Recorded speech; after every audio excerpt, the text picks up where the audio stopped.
yace bada'atu na fara bismillahi da sunan Allah walhamdi da godiya shine alhamdulillahi izhada shine ce izhadani akwai ni a wurin an shafe shi da ijazu hasbin dalilin kasida saboda za ta yi tsawo yace izhadani yakin da aka shiryar da ni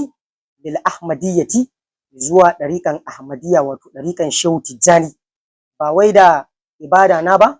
ko da salati na ko wani abubuwa na a'a bi mahadarida da tsantsan yardan Allah wal fadli da falala yace usalli ala nabi ina salati ga annabi Muhammadu wa umsi qasidati kuma ina mai ma qasida na suna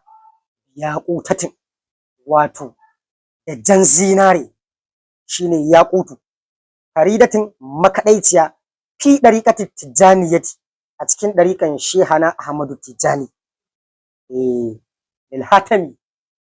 wato dariqa ne na hatamul auliya'i wal udubi kuma shine qudubul makatum Ahmada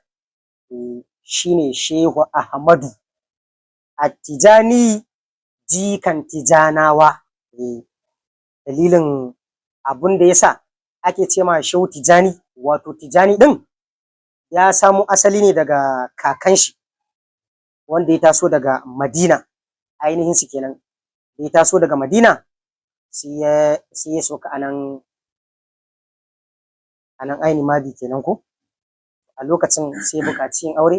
sai ya samu wata wanda ita kuma tana daga cikin ƙabilan Tijanawa ne sunan ƙabila ne wato kaman yare ne nan a ce Hausawa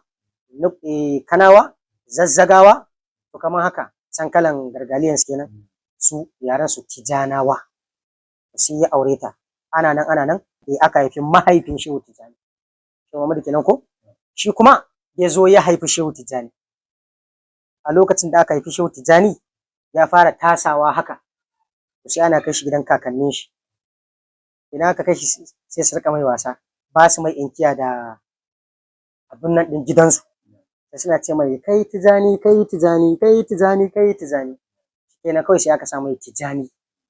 shine Shehu Ahmadu At-Tijani jikan Tijanawa